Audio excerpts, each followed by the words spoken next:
അജ്ഞാനതിമിരാന്ധസ്യ ജ്ഞാനാഞ്ജനശലാകയാ ചക്ഷുരുന്മീലിതം യേന തസ്മൈ ശ്രീഗുരവേ നമഃ. അഖണ്ഡ സിദ്ധാന്ത സ്വരൂപനായിരിക്കുന്ന സാക്ഷാൽ ബ്രഹ്മം മനുഷ്യരൂപം കൊണ്ട് നമുക്കിടയിലേക്ക് അവതീർണനായി നാരായണ ഗുരുനാമധേയനായി നമ്മുടെ മുൻപിൽ പ്രത്യക്ഷീകരിച്ചിരിക്കുന്നു. അങ്ങനെയുള്ള സ്വാമി തൃപാദങ്ങളുടെ പാദകമലങ്ങളിൽ പ്രണാമമർപ്പിച്ചുകൊണ്ടും ആചാര്യപാദങ്ങളിൽ നമസ്കരിച്ചുകൊണ്ടും കൂടാതെ ഇവിടെ കൂടിയിരിക്കുന്ന ഏവരുടെയും അനുഗ്രഹം എന്നിലുണ്ടാവണമേ എന്ന് പ്രാർത്ഥിക്കുന്നു. 170ാമത് തിരുജയന്തി ഭക്തി ആദരപൂർവ്വം നമ്മൾ ആഘോഷിച്ചു കഴിഞ്ഞിരിക്കുന്നു.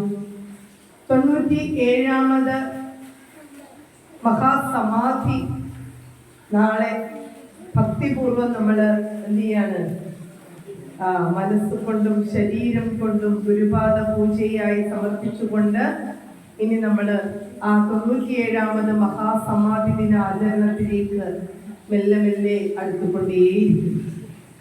170ാമത് തിരുജയന്തിയും 97ാമത് മഹാസമാധിയും നമ്മൾ ഭക്തി പുരസ്സരം ആഘോഷിക്കുകയും ആചരിക്കുകയും ഒക്കെ ചെയ്യുമ്പോൾ ഇങ്ങനെ ഭഗവാനെ പ്രതിഷ്ഠാപിതമാക്കിയിരിക്കുന്ന ഓരോ ക്ഷേത്രങ്ങളുടെയും ഗുരുമന്ദിരങ്ങളുടെയും മുൻപിൽ നമ്രശിരസ്കരായി നിൽക്കുമ്പോൾ എത്രത്തോളം ഗുരു ഹൃദയമാകുന്ന പീഠത്തിൽ ഉറപ്പിച്ചിട്ടുണ്ട് എന്ന ഒരു ചിന്ത നടത്തേണ്ട ആവശ്യം കൂടിയുണ്ട്. എന്തായാലും നാളെ മഹാസമാധിയാണല്ലോ. 97ാമത് മഹാസമാധി ആണ്. ഇത്രയും വർഷമായിട്ട് നമ്മൾ ആ ഒരു ദിവസത്തിന്റെ ഒരു പൂർണ്ണതയോടുകൂടി നമ്മൾ അതിനെ ഉൾക്കൊണ്ടിട്ടുണ്ടോ ഒന്ന് വിചിന്തനം ചെയ്യുന്നത് നല്ലതാണ്. അപ്പോ എനിക്ക് ആദ്യം അറിയേണ്ടത് ശ്രീനാരായണ ഗുരുദേവ തൃപാദങ്ങൾ എവിടെയാണ് സമാധി പ്രാപിച്ചത്? നിങ്ങൾ എല്ലാവരും പറഞ്ഞു ശ്രീനാരായണ ഗുരു സമാധി പ്രാപിച്ചത് ശിവഗിരിയിലാണ്. അല്ല, നിങ്ങൾക്ക് ഇതാണോ വലിയ കേരളത്തിൽ എന്തൊക്കെയോ പറയുമെന്ന് പറഞ്ഞു അർത്ഥത്തിന് കൊണ്ടുവന്ന് ഇവിടെ നിർത്തിയിട്ട് എന്തൊരു വർത്താനം പറയുന്നല്ലേ? അതാണ് സത്യം. നമ്മള് ഇതാണ് 97ാമത് മഹാസമാധി ദിനം ആചരിക്കുമ്പോഴും നമുക്ക് സത്യം പറഞ്ഞാൽ അതിന്റെ ഒന്നും അർത്ഥതലങ്ങളെ ഉൾക്കൊണ്ടുകൊണ്ട് ആ ദിവസത്തെ നെഞ്ചിലേറ്റുവാൻ പലപ്പോഴും പലർക്കും കഴിയുന്നില്ല എന്നുള്ളത് സത്യമാണ്. അപ്പോൾ എന്താണ് സമാധി എന്ന് ആദ്യം അറിയണം, വേണ്ടേ?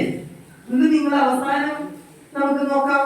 ഒരു കാര്യം ഉറപ്പിച്ചു പറയാം, വാദിക്കാനും ജയിക്കാനുമല്ല, അറിയാനും അറിയിക്കാനുമാണ്.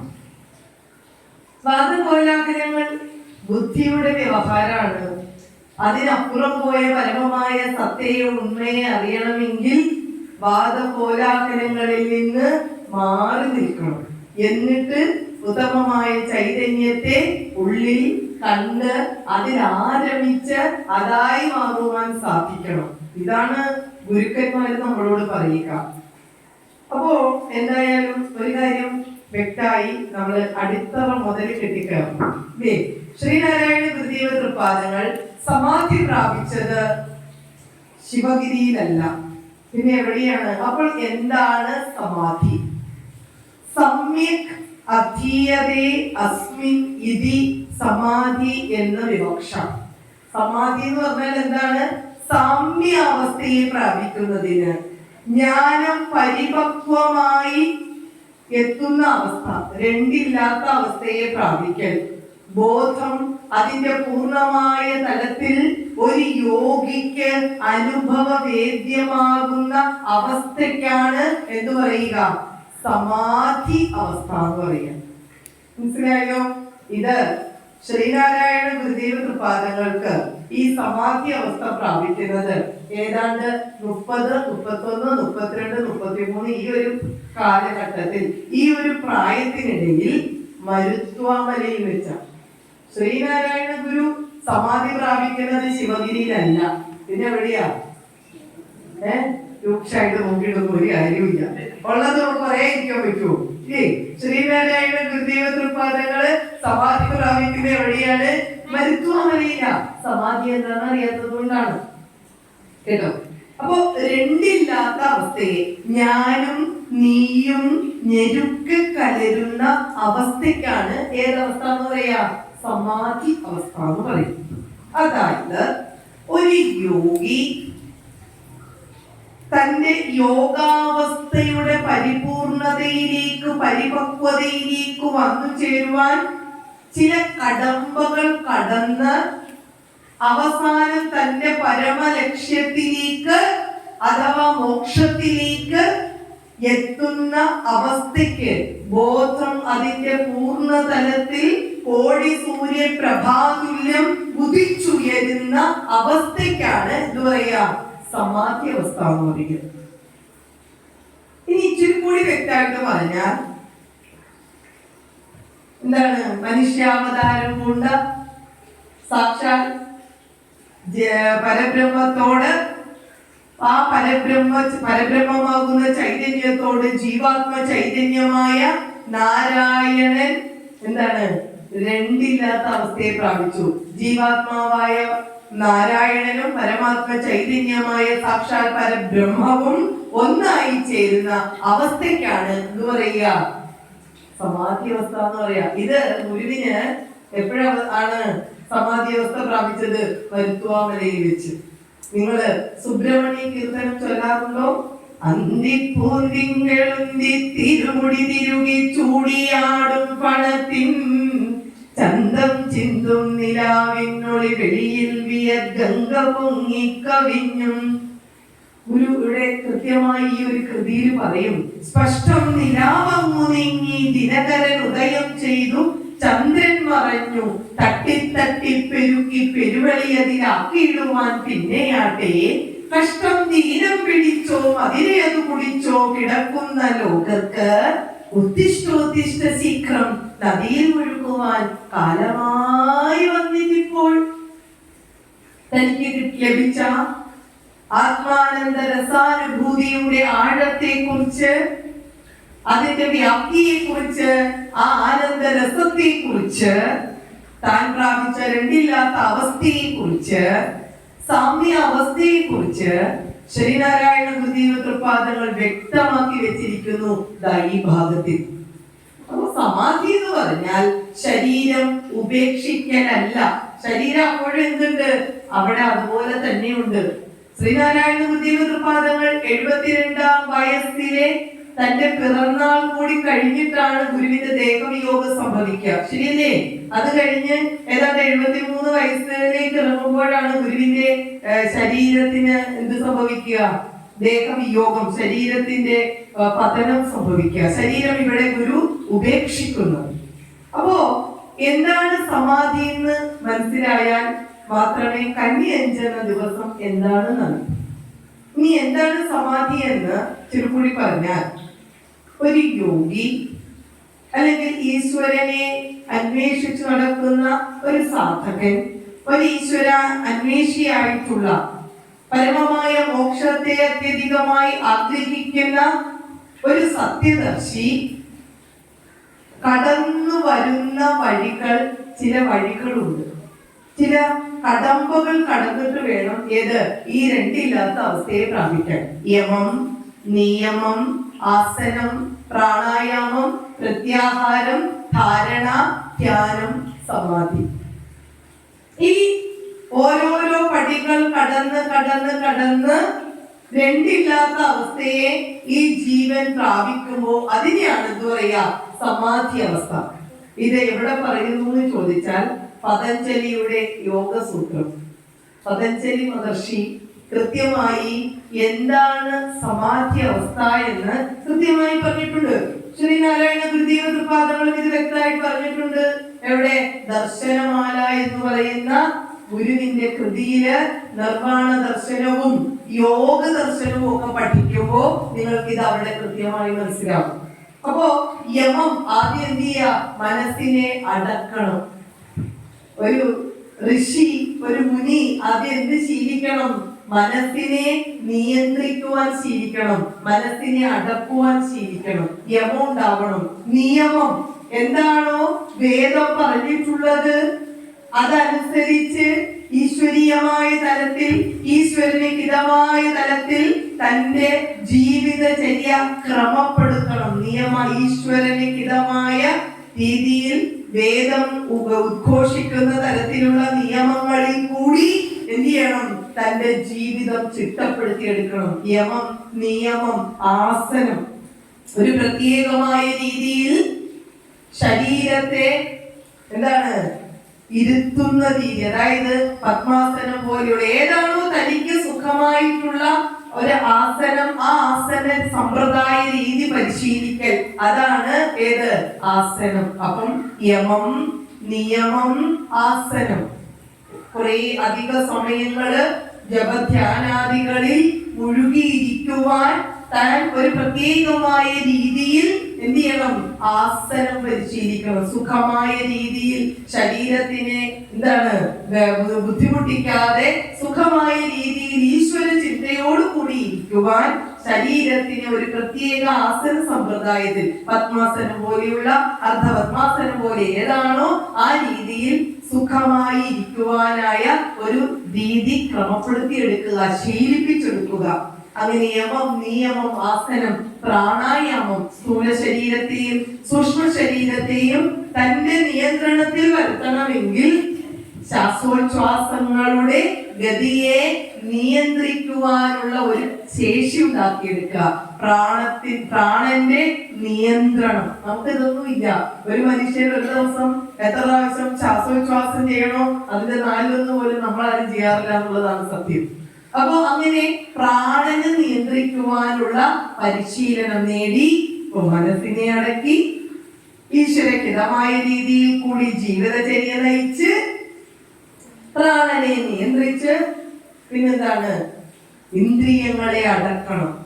ഇന്ദ്രിയങ്ങൾ അതിലേക്ക് അലഞ്ഞു കിടക്കുന്ന ഇന്ദ്രിയങ്ങളെയൊക്കെ അടക്കി ഉള്ളിൽ ഏതെങ്കിലും ഒരു ഈശ്വര രൂപത്തെ, ശിവരൂപാവാം, ദേവി രൂപാവാം, കൃഷ്ണരൂപാവാം, സുബ്രഹ്മണ്യ ഭാവാവാം, ഏതെങ്കിലും ഒരു രൂപത്തിലേക്ക് ഈ മനസ്സിനെയും ഇന്ദ്രിയങ്ങളെയും എന്ത് ചെയ്യാണ്? പുറത്ത് അലഞ്ഞു നടന്ന ഇന്ദ്രിയങ്ങളെ ഉള്ളിലേക്ക് തിരിച്ചു കൊണ്ടുവരും. അതാണ് പ്രത്യാഹാരം. ഇന്ദ്രിയങ്ങളെയൊക്കെ നിയന്ത്രിച്ച് ഒരു ധാരണയിലെത്തും. രണ്ടുപേരും തമ്മിൽ വഴക്ക് പിടിച്ചു കഴിഞ്ഞാൽ ഇടയ്ക്ക് മൂന്നാമതൊരാളെ എന്നിട്ട് പറഞ്ഞു കുഴപ്പമൊന്നുമില്ല, ഇപ്പൊ രണ്ടുപേരുള്ള ഒരു ധാരണയിലായി എന്ന് പറഞ്ഞാൽ എന്താണ്? ഒന്നിൽ ഉറപ്പിക്കും അല്ലേ? അങ്ങനെ ആ ഒരു ഈശ്വര രൂപത്തിൽ ഉള്ളിൽ ഉറപ്പോടു കൂടി ധ്യാനാവസ്ഥയിലേക്ക് കടക്കും. അപ്പൊ ഉള്ളിലിരിക്കുന്ന ആ രൂപത്തിലാണ് ഇപ്പൊ മനസ്സെന്ത് ചെയ്യുക? ബുദ്ധിയും മനസ്സും ഒക്കെ എന്ത് ചെയ്തിരിക്കുന്നത്? ഉറച്ചു നിൽക്കുക. അങ്ങനെ ആ ഒരു രൂപത്തിൽ തന്നെ നിരന്തരമായി ധ്യാനാവസ്ഥയിൽ നിന്ന് അവസാനം ആ ധ്യാനത്തിന്റെ പരിപൂർണതയിൽ എത്തുമ്പോൾ, അത് പരിപക്വമാകുമ്പോൾ താൻ ഏത് രൂപത്തിലാണോ ഈശ്വരനെ കണ്ടത് ആ രൂപം പോലും വേണ്ടാത്ത രീതിയിൽ ഈശ്വരനും താനും ഒന്നായി മാറും ഈ യോഗി. ആ അവസ്ഥയ്ക്കാണ് എന്ത് പറയുക? സമാധി അവസ്ഥ എന്ന് പറയുക. മനസ്സിലാവുന്നുണ്ടോ? അപ്പൊ ഞാനിപ്പോ പറഞ്ഞത് സമാധി എന്താണെന്ന്. ഈ സമാധി മരുത്വാമലയിൽ വെച്ചാണ് ഗുരു നേടിയിട്ടുള്ളത്. ഏത് പ്രായത്തിൽ? 32, 33 ആ ഒരു വയസ്സ് കാലഘട്ടം, യൗവന സമയത്ത് തന്നെ ശ്രീനാരായണൻ സമാധി അവസ്ഥ പ്രാപിച്ചു. അറിയാം, നിങ്ങൾക്ക് ഇത് വലിയ കൺഫ്യൂഷൻ ഉണ്ടാക്കുമെന്നുള്ള നല്ല ധൈര്യത്തോടും ഉറപ്പോടും കൂടി തന്നെ എന്ന് പറയുന്നത്. നേരത്തെ അതുപോലെ തന്നെ ഇത് കേട്ടോണ്ടിരിക്കും എന്നുള്ളതിനല്ല, തിരിച്ചിങ്ങോട്ട് ചോദ്യം വരുന്നത് നല്ല ഉറപ്പോട് കൂടിയിട്ട് തന്നെയാണ് പറയുന്നത്. പക്ഷെ നമ്മൾ ഇനിയെങ്കിലും ഇത് അറിയണം, പഠിക്കണം.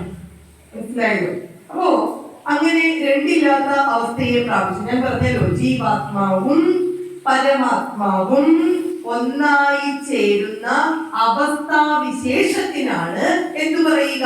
സമാധി അവസ്ഥ എന്ന് പറയും. അത് എവിടെ വെച്ചാണ്? മരുത്വാമലയിലെ പിള്ളത്തടം ഗുഹയിൽ വെച്ചാണ് ഗുരുവിന് സമാധി അവസ്ഥ പ്രാപിച്ചിട്ടുള്ളത്. ഈ സാമ്യാവസ്ഥ ശ്രീനാരായണ ഗുരുവിന്റെ ജീവിതത്തിൽ പല സമയങ്ങളിലും ഉണ്ടായിട്ടുണ്ട് എങ്കിലും അത് പൂർണ്ണമായും ആ ഒരു തലത്തിലെത്തി, ആ പരിപക്വമായ അവസ്ഥയിലെത്തി നാരായണ ഗുരുവാകുന്നത് എവിടെ വെച്ചിട്ടാണ്? മരുത്വാമലയിൽ വെച്ചാണ്. അപ്പൊ സമാധി എവിടെ വെച്ചാണെന്നേ പറഞ്ഞുള്ളൂ. അത് എന്താണെന്ന് പിന്നെ ഞാൻ നമ്മളോട് കൂടുതൽ വിശദീകരിക്കാം. കന്നി അഞ്ച് എന്ന് പറയുന്നത് സമാധി എന്ന് പറയില്ല, അത് സമാധിയല്ല. നിങ്ങളുടെ നോട്ടീസ് എടുത്ത് നോക്കിയേ, കന്നി അഞ്ച് സമാധി എന്നാണ് നോട്ടീസിൽ അടിച്ചിരിക്കുന്നത്. നോട്ടീസില് 97ാമത് മഹാസമാധി ദിനത്തോട് അനുബന്ധിച്ച് വരെയുള്ള നോട്ടീസ് നമ്മൾ അടിച്ചിറക്കി. ഈ ശാഖ ഉണ്ടായ കാലം മുതൽ നിങ്ങൾ ഇതിന് നോട്ടീസ് എടുക്കുന്നതായിരിക്കും ഇല്ലേ? എന്തെങ്കിലും ഒരിക്കൽ സമാധി ദിനാചരണം എന്ന് പറഞ്ഞാൽ നിങ്ങൾ നോട്ടീസ് അടിച്ചായിട്ട് അറിയാവോ? സെക്രട്ടറി പ്രസിഡന്റ് പറയാറുണ്ടോ? അടിച്ചിട്ടുണ്ടോ? ഇല്ല. ഇതെന്താ അടിക്കുക? മഹാസമാധി ദിനാചരണം. മനസ്സിലായില്ലേ? സമാധി എന്ന് പറയുന്നതും മഹാസമാധി എന്ന് പറയുന്നത് രണ്ടാണ്.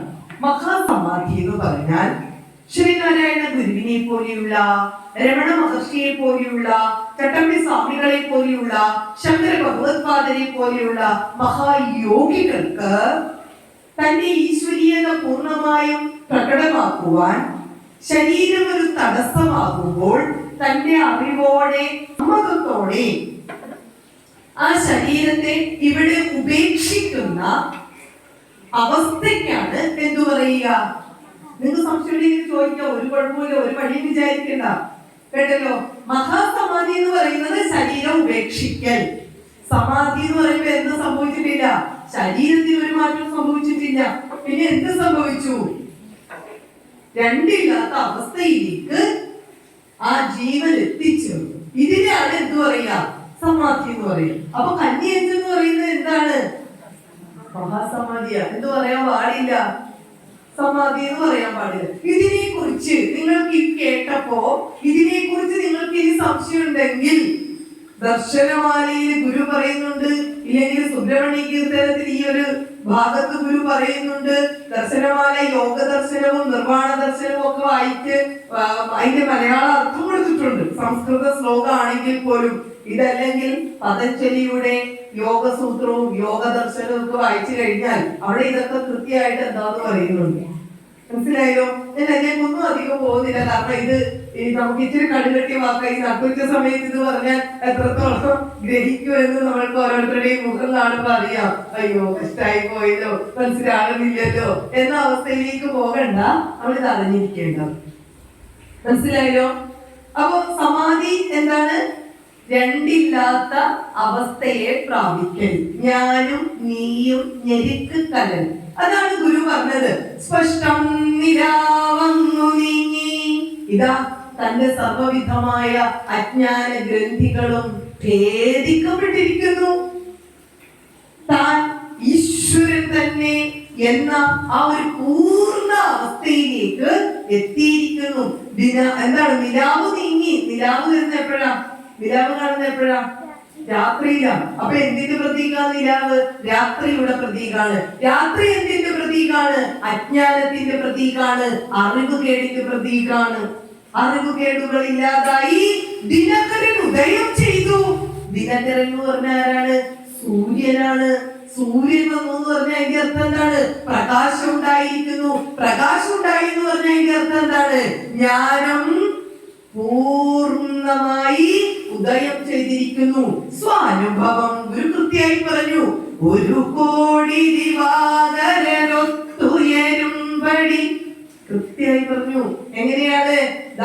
അന്നേരം ആ സമാധി അവസ്ഥ, ആ അവസ്ഥയില് ഒരു യോഗി എങ്ങനെയാണ്? കോടി സൂര്യപ്രഭാതുല്യം ജ്ഞാനമുദിച്ചുയർന്നും. ആ അവസ്ഥയാണ് സമാധി അവസ്ഥ എന്ന് പറയുക. മനസ്സിലാവുന്നുണ്ടല്ലോ? ക്ലിയർ ആയോ? ഡൗട്ട് ഉണ്ടെ ചോദിക്കാം കേട്ടോ. കുഞ്ഞ് കന്നി അഞ്ച് സമാധി എന്ന് പറയുമ്പോ തിരുത്തി കൊടുക്കണം. അമ്മ മോനെ സമാധി എന്നല്ല കേട്ടോ പറയുന്നത്, പിന്നെ എന്ത് പറയണം? മഹാസമാധി അങ്ങനെ പറയാമോ? പക്ഷെ മനസ്സിലായോ? അപ്പൊ ഗുരു എവിടെയാ സമാധി അവസ്ഥ പ്രാപിച്ചത്? മരുത്വാമലയില. മരുത്വാമലയിലെ എവിടെ വെച്ചിട്ടാണെന്നറിയോ? പിള്ളത്തറ ഗുഹയിൽ വെച്ചിട്ടാണ്. അതെന്താ മരുത്വാമലയിലെ ഗുഹയ്ക്ക് പിള്ളത്തറ ഗുഹ എന്ന് പേര് വന്നേ? അറിയാം. അതുകൊണ്ടാ മരുത്വാമലയിലെ ഗുഹയ്ക്ക് പിള്ളത്തറ ഗുഹ എന്ന് പേര് വന്നത്? സുബ്രഹ്മണ്യ ഭഗവാൻ ബാലഭാവത്തിൽ കുട്ടിയുടെ രൂപത്തിൽ നാരായണന് ദർശനം നൽകിയ ഗുഹയാകിയാൽ ആ ഗുഹയ്ക്ക് ഏത് പേര് വന്നു? പിള്ളത്തരം ഗുഹ. തമിഴ് വാക്കാണ്. പിള്ള എന്ന് പറഞ്ഞ അർത്ഥം കുട്ടീന്നാണ്, ബാലന്ന. അപ്പൊ പിള്ളത്തരം ഗുഹ എന്ന് പേര് വരാൻ കാരണം എന്താണ്? സുബ്രഹ്മണ്യ ഭഗവാൻ ഇതുപോലെ ഒരു ബാലഭാവത്തിൽ ആർക്ക് ദർശനം കൊടുത്തു? നാരായണന് നാണുവിന് ദർശനം നൽകിയ ഗുഹയാകിയാൽ ആ മരുത്വാമലയിലെ ഗുഹയ്ക്ക് ഏത് പേര് വന്നു? പിള്ളത്തരം ഗുഹ എന്ന പേര് വന്നു. നമുക്കറിയാം, അജ്ഞാനാന്ധകാരത്തിൽ ആണ്ടുകിടന്നിരുന്ന ലക്ഷോപലക്ഷം ജനങ്ങളിലേക്ക് ജ്ഞാനപ്രകാശം കൊണ്ട് പൂരിതമാക്കി, നീ അനാഥനല്ല, നീയും സനാഥനാണ്, നിനക്കും നാഥനുണ്ട് കുഞ്ഞേ എന്ന് പഠിപ്പിച്ച് ആത്മവീര്യമുള്ളവരാക്കുവാൻ നമുക്കിടയിലേക്ക് വന്നതാണ് ആര്? ഗുരുദേവൻ. ശരിയല്ലേ? മരുത്വാമലയില് തപസ് അനുഷ്ഠിച്ചു വരവേ ഒരു അർദ്ധരാത്രി സമയം നാരായണന് അതികലശലായ വിശപ്പും ദാഹവും അനുഭവപ്പെട്ടു. എന്ന് മരുത്വാമലയിൽ ചെന്ന് കഴിഞ്ഞാൽ മരുത്വാമലയിലെ പ്രസാദം എന്ന് പറഞ്ഞ് നമുക്കൊരു പാക്കറ്റ് കിട്ടും. എന്താണ്? അരി വറുത്തു പൊടിച്ചത്. ശ്രദ്ധിച്ചിട്ടുണ്ടോ? മരുത്വാമലയിലെ പ്രസാദം മരുത്വാമലയിൽ പോയിട്ടുള്ളവർക്കറിയാം. അരി വറുത്തു പൊടിച്ചത് അവിടെ ചെറുതും വലുതുമായ പാക്കറ്റുകളില് വെച്ചിട്ടുണ്ട്. മരുത്വാമലയിലെ പ്രസാദം വേണ്ടവര് അതാണ് എന്ത് ചെയ്യാം, വാങ്ങിച്ചുകൊണ്ട് ആവശ്യത്തിന് പോകാം. അത് എന്തിന്റെ ഓർമ്മയാണ്? അല്ലെങ്കിൽ എന്തിന്റെ ഒരു സൂചനയാണ്? എന്ത് അറിവാണ് അതിൽ നിന്ന് തരുന്നത് എന്ന് ഓർത്താൽ നമുക്ക് മുമ്പേ പറഞ്ഞ സമാധി എന്തെന്നറിയും. അപ്പൊ അങ്ങനെ കൃപാദങ്ങള് തപസ് ചെയ്തു വരവേ ഈ പറഞ്ഞതുപോലെ ഒരു അർദ്ധരാത്രി സമയം, ഏതാണ്ട് 3 മണിയോളം ആയില്ലേ, നാരായണൻ അതികലശലായ വിശപ്പും ദാഹവും അനുഭവപ്പെട്ട് മരുത്വാമലയിലെ പിള്ളത്തടം ഗുഹയുടെ വെളിയിൽ വന്ന്, നമുക്കറിയാലോ ആനയുടെ പുറം പോലെ ഒരു പാറയുണ്ട് അവിടെ. മരുത്വാമലയൊക്കെ അങ്ങോട്ട് കയറി ചെന്ന് കഴിഞ്ഞ് നമ്മള് പിള്ളേരും മുതിർന്നവരും ഒക്കെ അല്പനേരം വിശ്രമിക്കും അവിടെ ഇരുന്ന്. കാരണം നല്ല ഇളക്കാറ്റ്. ഭഗവാൻ വന്ന് കുഞ്ഞേ നിനക്ക് നാം ഉണ്ട്, നീ വ്യസനിക്കേണ്ടതില്ല എന്ന് ആശ്വസിപ്പിക്കുന്നതാണോ എന്ന് തോന്നുന്നത് പോലെ മരുത്വാമല കയറി വരുന്ന ഓരോ നിഷ്കളങ്ക ഭക്തനെയും തഴുകി ഉണർത്തുന്ന ഒരു ഇളങ്കാറ്റേറ്റ് നിൽക്കുവാൻ പറ്റുന്ന, ഇരിക്കുവാൻ പറ്റുന്ന ഒരു പാറ. ആ പാറയില് നാരായണൻ കൊടിയ വിശപ്പും ദാഹവും കാരണം ഇങ്ങനെ ഇരിക്കുകയാണ്. അപ്പോഴാണ് തന്റെ മുൻപിൽ ഒരാള് നിൽക്കുന്നത്. ആര് കാണുന്നത്? നാരായണൻ കണ്ടത്. നിൽക്കുന്ന ആളിന് പ്രത്യേകതകൾ ഏറെയാണ്. ഒന്ന്, പടുവൃദ്ധനാണ്. 2, ദേഹമാസകലം വ്രണമൊലിപ്പിച്ച കുഷ്ഠരോഗിയാണ്. ഈ പടുവൃദ്ധനായ ഈ കുഷ്ഠരോഗിയുടെ ഒരു കയ്യിൽ ഒരു ഇലക്കുമ്പിൾ ജലവും മറു കയ്യിൽ അരി വറുത്തു പൊടിച്ചതുമുണ്ട്. ഇത് രണ്ടുമായി ഈ വന്നയാള് നാരായണനോട് പറഞ്ഞു, നമുക്ക് ഭക്ഷണം കഴിക്കാം. ഇപ്പൊ വിശന്നിരിക്കുന്ന ആള്, 2 ആഴ്ച വെള്ളം കുടിക്കാത്ത ആള് ഒരാള് വെള്ളം കൊടുത്തന്ന, ഇത് വൃത്തിയില്ലല്ലോ, ഇതെനിക്ക് വേണ്ടെന്ന് പറയുവോ? ഒന്നും നോക്കാതെ വായിലോട്ട് ഒഴിക്കുവോ? എന്ത് ചെയ്യും? നമ്മുടെ കാര്യം വെച്ച് എന്ത് ചെയ്യും? അവിടെ പിന്നെ വൃത്തി. പിന്നെ ഇനിയിപ്പം ഇത് കുടിച്ചില്ലെങ്കിൽ തട്ടിപ്പോവും. അതിന് പേര് നമ്മൾ എന്ത് ചെയ്യും? കിട്ടുന്നത് കഴിക്കും. ഇവിടെ നമ്മളുടെ ഒരു സാധാരണക്കാരന്റെ അവസ്ഥ. പക്ഷെ ഇവിടെ നാരായണന്റെ അടുക്കല് ഇങ്ങനെ ഒരാള് വന്നപ്പോ എന്താണ്, അവിടെ ഒന്നും നോക്കിയില്ല. 2 പേരും ഇരുന്ന് ഭക്ഷണമൊക്കെ കഴിച്ചു. ഭക്ഷണം എല്ലാം കഴിച്ചു കഴിഞ്ഞപ്പോഴാണ് അടുത്തിരുന്ന ആളെ കാണുന്നില്ല. അതുവരെ ഒന്നിച്ച് ഭക്ഷണം കഴിച്ച ആള് തന്റെ അടുത്തില്ല. അപ്പോഴാണ് നാരായണന്റെ ചിന്താമണ്ഡലം, ബുദ്ധിമണ്ഡലം ഉയർന്നു പ്രവർത്തിക്കാൻ തുടങ്ങിയത്. പോയി ശരിക്കും ആരായിരുന്നു ആ വൃദ്ധൻ? ആരായിരുന്നു ആ കുഷ്ഠരോഗി? എല്ലാം മറന്ന് ഈശ്വര കാര്യങ്ങൾ ചിന്തിക്കുന്നവരുടെ സർവകാര്യങ്ങളും ഈശ്വരൻ തന്നെ നിറവേറ്റിക്കൊള്ളും എന്ന പ്രതിജ്ഞ നിറവേറ്റുവാൻ സാക്ഷാൽ മഹാദേവൻ വൃദ്ധനായ കുഷ്ഠരോഗിയുടെ രൂപത്തിൽ നാരായണന്റെ മുൻപിൽ പ്രത്യക്ഷീഭവിച്ചതാ. മനസ്സിലായല്ലോ? അങ്ങനെ നാണു ഭക്തനും നാണു ചട്ടമ്പിയും നാണു ആശാനുമായ താൻ അതൊന്നുമല്ല ബ്രഹ്മം തന്നെ എന്ന രണ്ടില്ലാത്ത അവസ്ഥയിലേക്ക്, പൂർണ്ണ അവസ്ഥയിലേക്ക്, അദ്വൈതാനന്ദരസാനുഭൂതിയിലേക്ക് ആമഗ്നനായത് എവിടെ വെച്ചാ? മരുത്വാമലയില. ഇതിനാണ് എന്ത് പറയുക? സമാധി എന്ന് പറയും. ഈ അവസ്ഥയ്ക്കാണ്, രണ്ടില്ലാത്ത അവസ്ഥയിലേക്ക് ഒരു യോഗി വന്നു ചേരുന്നതിനാണ് എന്തു പറയുക? ജ്ഞാനം പൂർണ്ണമായി ഒരു യോഗിയിൽ പ്രകാശിക്കുന്ന അവസ്ഥാ വിശേഷത്തിനാണ് എന്തു പറയുക? സമാധി എന്ന് പറയുക. മനസ്സിലായല്ലോ? ഇനിയിപ്പോ സംശയമുണ്ടോ? സമാധിയും മഹാസമാധിയും ഇത് തന്നെ ഇപ്പോഴും ആളുകൾക്ക് സംശയം. പുതിയ കുറെ കണ്ടുപിടുത്തങ്ങളുമായിട്ട് കുറെ എണ്ണം ഇറങ്ങിയിട്ടുണ്ട്. ഇത് പുതിയ കണ്ടുപിടുത്തമാണോ? പതഞ്ജല യോഗ മഹർഷി സമാധി എന്താണെന്ന് പറഞ്ഞു വെച്ചിരിക്കുന്നത് പുതിയതാണോ? ആണോ? അല്ല. ശ്രീനാരായണ ഗുരു കൃത്യമായി പറഞ്ഞിട്ടില്ലേ, നമ്മൾ വായിക്കാത്തതിനും പഠിക്കാത്തതിനും ആരാണ് ഉത്തരവാദി? നമ്മൾ അറിയാൻ ശ്രമിക്കാത്തതിന് ആരാണ് ഉത്തരവാദി? അപ്പൊ അതുകൊണ്ട് സമാധി എന്താണ്, മഹാസമാധി എന്താണെന്ന് അറിയും. ഇനി ശ്രീനാരായണ ഗുരുദേവ തൃപാദങ്ങൾ എവിടെയാണ് മഹാസമാധി പ്രാപിച്ചത്? അല്ല, മഹാസമാധി ശിവഗിരി. സമാധി പ്രാപിച്ചത് മരുത്വാമലയിൽ വെച്ചാണ്, പിള്ളത്തറ ഗുഹയിൽ വെച്ചാണ്.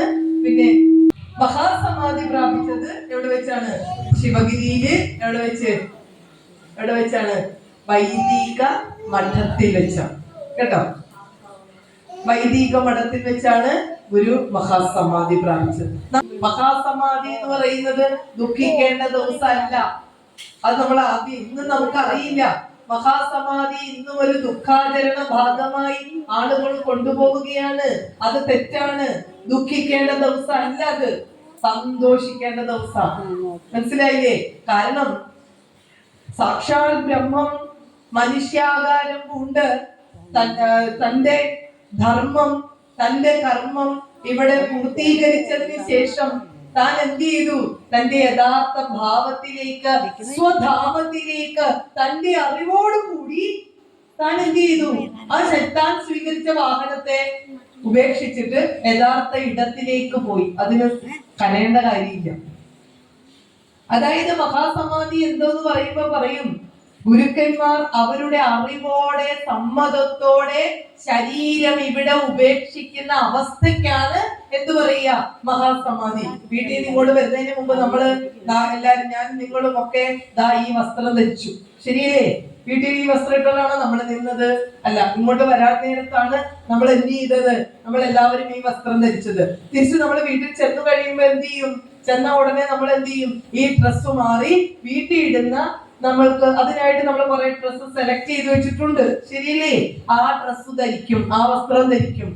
അങ്ങനെ ഒരു വസ്ത്രം ധരിക്കുകയും ആ ഒരു വസ്ത്രം മാറി വേറൊരു വസ്ത്രം ധരിക്കുകയും ചെയ്തപ്പോ നമ്മുടെ ശരീരത്തിന് എന്തെങ്കിലും സംഭവിച്ചോ? നിങ്ങൾ പറ. ഇല്ല. ഇതുപോലെയാ ഗുരുക്കന്മാരുടെ ശരീരം ഉപേക്ഷിക്കൽ. അവിടെ ഒന്നും സംഭവിക്കുന്നില്ല. അറിവ് കേടുകൊണ്ടാണ് നമ്മൾ ഇങ്ങനെയൊക്കെ പറയുക. അപ്പോ മഹാസമാധി ദുഃഖിക്കേണ്ട ദിവസമല്ല. ഗുരു തന്നെ അത് പറയുന്നുണ്ട് കേട്ടോ. ദുഃഖിക്കേണ്ട ദിവസമല്ല. കാരണം എന്താണ്? തന്റെ യഥാർത്ഥ ഭാവം ഇതല്ല. 72 വർഷക്കാലത്തേക്ക് താൻ സ്വീകരിച്ച ഇരിപ്പിടമാണ്, അല്ലെങ്കിൽ താൻ സ്വീകരിച്ച വാഹനമാണ് ഈ രൂപം. അതിന്റെ തന്റെ അവതാര ഉദ്ദേശ കൃത്യ നിർവഹണം പൂർത്തീകരിച്ചു കഴിയുമ്പോ താൻ എന്ത് ചെയ്യും? താൻ സ്വീകരിച്ച തൽക്കാലത്തേക്ക് തനിക്കിരിക്കുവാനായി സ്വീകരിച്ച തന്റെ ഇരിപ്പിടം ഇവിടെ ഉപേക്ഷിച്ചിട്ട് തന്റെ യഥാർത്ഥ ഭാവത്തിലേക്ക് ലയിച്ചു ചേരും. മനസ്സിലാവുന്നുണ്ടോ? അതിനെയാണ് മഹാസമാധി എന്ന് പറയുക. നമുക്കിതൊക്കെ അങ്ങോട്ട് ഉൾക്കൊള്ളാൻ ഇത്തിരി പാടാണെന്ന് നന്നായിട്ട് അറിയാം. പക്ഷെ നമ്മളിത് കൂടുതൽ പഠിക്കുകയും കൂടുതൽ അറിയും. ഗുരു എന്താന്ന് പഠിച്ചു കഴിഞ്ഞാൽ പിന്നെ നമുക്ക് അക്കാര്യത്തിൽ ഒരു സംശയം ഉണ്ടാവില്ല. അപ്പൊ മഹാസമാധിക്ക് നമ്മൾ ശ്രദ്ധാഭക്തിയോടെ വന്നിരിക്കണം. ചിങ്ങച്ചതയം മുതൽ മഹാസമാധി വരെയുള്ള വളരെ ചുരുങ്ങിയ ദിവസങ്ങളിൽ പഞ്ചശുദ്ധി വ്രതത്തോടെ മത്സ്യമാംസാദികളെ ഉപേക്ഷിച്ചുകൊണ്ട് നിങ്ങൾ ജീവിക്കൂ എന്ന് പറഞ്ഞാൽ നമുക്ക് എന്തൊരു പാടാണ്. ഭയങ്കര ഗുരുഭക്തിയാണ്. അപ്പൊ ഇതാണ് നമ്മളുടെ ഗുരുഭക്തി. അപ്പൊ ഇനിയുള്ള വരും വർഷങ്ങളിലെങ്കിലും, കാരണം ഇന്ന് നമ്മൾ അനുഭവിക്കുന്ന സർവ്വസുഖങ്ങളും, ഇന്ന് നമ്മൾ അനുഭവിക്കുന്ന സർവ്വ സൗഭാഗ്യങ്ങളും ഈ ഗുരുവിന്റെ ഭിക്ഷയാണ്, ഈ ഗുരുവിന്റെ ദാനമാണ്, ഈ ഗുരുവിന്റെ വാത്സല്യമാണ്. ഇത് മക്കൾക്ക് പഠിപ്പിച്ചു കൊടുക്കണം. അതുകൊണ്ട് തന്നെ എനിക്ക് നിങ്ങൾക്ക് കൺകണ്ട ദൈവം പരമദൈവം ശ്രീനാരായണ ഗുരുവാണ്. നാളത്തെ ദിവസം കൂടുതൽ സമയം ജപ ധ്യാനാദികളില് മുഴുക. കുറേ നേരം ആരെങ്കിലും ഒരാള് സാവധാനത്തിൽ ഓം ശ്രീനാരായണ പരമഗുരവേ നമഃന്ന് ജപിച്ചു കൊടുക്കുക, അത് ഏറ്റു ചൊല്ലുക. എന്നിട്ട് പറ്റുന്നിടത്തോളം കൃതികൾ നമ്മള് ശാന്തമായി ചൊല്ലുക. ഗുരുപുഷ്പാഞ്ജലി മന്ത്രം ചെയ്യാൻ പറ്റുമെങ്കിൽ അത് ചെയ്യുക. അങ്ങനെയുള്ള കാര്യങ്ങൾക്കാണ് കൂടുതൽ നമ്മൾ സമയം ചെലവഴിക്കേണ്ടത്. അത്തരത്തിലായിരിക്കണം നാളെ നമ്മളുടെ ദിവസം. കാരണം എവിടെയെങ്കിലും സ്വസ്ഥമായി ഇരുന്ന് ആ ദിവസം, ആ മഹാസമാധി ദിവസം പ്രാർത്ഥനാ പൂർണ്ണതയോടുകൂടി ഇരിക്കുവാനും പ്രാർത്ഥിക്കുവാനും ജപിക്കുവാനുമാണ് ഭക്തർ കൂടുതൽ സമയം കണ്ടെത്തേണ്ടത്. പ്രഭാഷണം നല്ലതാണ്, കുറച്ച് സമയം പ്രഭാഷണവും അങ്ങനെ ആയിരിക്കണം നമ്മളുടെ ആ ഒരു ദിവസം പോവേണ്ടത്. ഇങ്ങനെ 97ാമത് മഹാസമാധി ദിനത്തോടനുബന്ധിച്ച് ഒരു പ്രഭാഷണം ഇവിടെ ഒരുക്കി തന്ന ഈ ശാഖയുടെ ഏറ്റവും ബഹുമാന്യനായ പ്രസിഡന്റ്, അതുപോലെ വൈസ് പ്രസിഡന്റ്, സെക്രട്ടറി, മറ്റ് കമ്മിറ്റി അംഗങ്ങൾ, വിശിഷ്യ എന്നെ നിരന്തരം ബന്ധപ്പെട്ടുകൊണ്ടിരുന്ന തുല്യനായിട്ടുള്ള ഈശ്വരനെ, ഗുരുവിനെ ഉള്ളതുപോലെ അറിഞ്ഞ ആ മഹത് വ്യക്തിത്വം, എല്ലാവരും വിശിഷ്യ നിഷ്കളങ്ക ഭക്തമാനസങ്ങൾ എല്ലാവരോടുമുള്ള നന്ദിയും കടപ്പാടും ഗുരുദേവ നാമത്തിൽ അറിയിച്ചുകൊണ്ട് നിർത്തുന്നു. നന്ദി, നമസ്കാരം. ശ്രീനാരായണ.